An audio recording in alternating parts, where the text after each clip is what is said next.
നിങ്ങളുടെ വീട്ടിൽ ഇതുപോലെ ധാരാളമായിട്ട് കായ്ക്കുന്ന പച്ചമുളകുണ്ടോ? നിർബന്ധമായിട്ട് നമ്മൾ നട്ടു വളർത്തേണ്ട ഒന്നാണ് കേട്ടോ പച്ചമുളക്. കാരണം ഒരുപാട് കീടനാശിനികൾ ഉപയോഗിച്ചിട്ടാണ് അന്യ സംസ്ഥാനക്കാർ നമുക്ക് വേണ്ട പച്ചമുളക് ഉണ്ടാക്കി തരുന്നത്. അത് മിക്കവാറും സിസ്റ്റമിക് ആയിട്ടുള്ള ഇൻസെക്ടിസൈഡാണ്. അത് അകത്ത് കയറി കഴിഞ്ഞാൽ ഏകദേശം 3 മാസം വരെ ചെടിക്ക് അകത്ത് തന്നെ നിൽക്കും. അപ്പോൾ അതിന് പകരം നമ്മളെ അടുക്കള മുറ്റത്ത് അല്ലെങ്കിൽ നമ്മുടെ ഒരു ചെടിച്ചട്ടിയിലോ ഗ്രോ ബാഗിലോ നമുക്ക് എളുപ്പത്തിൽ തന്നെ പച്ചമുളക് വളർത്തിയെടുക്കാൻ പറ്റും. ചെടിച്ചട്ടിയിലാണ് നടുന്നതെങ്കിൽ ഒരു ചെടിച്ചട്ടിക്ക് 4 കിലോഗ്രാം എങ്കിലും ഉണങ്ങിപ്പൊടിഞ്ഞ കാലിവളം, അത് ട്രൈക്കോഡർമ എൻറിച്ച്ഡോ അല്ലെങ്കിൽ സുഡോമോണാസ് എൻറിച്ച്ഡോ ആണെങ്കിൽ നല്ലത്. അല്ലെങ്കിലും കുഴപ്പമൊന്നുമില്ല. നല്ല ഉണങ്ങിപ്പൊടിഞ്ഞ കാലിവളമോ കമ്പോസ്റ്റോ ചേർത്ത് കൊടുക്കണം. 4-5 ഇലപ്രായമായിട്ടുള്ള തൈകളായിരിക്കണം നടേണ്ടത്. കടവണ്ണം, അതായത് വേര് തണ്ടുമായി ചേരുന്ന ഭാഗത്ത് നല്ല കട്ടി ഉണ്ടായിരിക്കണം. അങ്ങനെ വരുമ്പോഴത്തേക്ക് രോഗങ്ങൾ വരാനുള്ള സാധ്യത തീരെ കുറയും.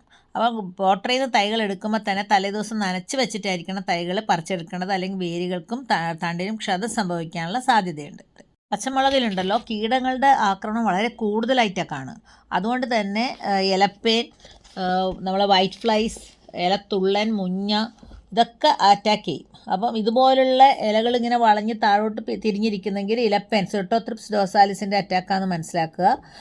ആ അറ്റാക്ക് തുടങ്ങിക്കഴിഞ്ഞാൽ ആ അറ്റാക്ക് കാണുന്ന മുകളിലെ ഇലകളുടെ തണ്ടിൻ്റെ ഭാഗം ഒരു 5-6 സെൻറ്റിമീറ്റർ താഴെ വെച്ച് കട്ട് ചെയ്തതിന് ശേഷം നന്നായിട്ട് വേപ്പെണ്ണ എമൽഷൻ സ്പ്രേ ചെയ്ത് കൊടുക്കുക.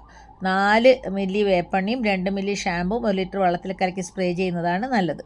വെള്ളീച്ചയുടെ ആക്രമണം വന്നു കഴിഞ്ഞാൽ എന്താ പറയുക, തട്ടിക്കഴിയുമ്പോഴത്തേക്ക് വെളുത്തൊരു സാധനം പറന്നു പോകുന്ന കാണാം, കുഞ്ഞു കുഞ്ഞു സാധനങ്ങൾ.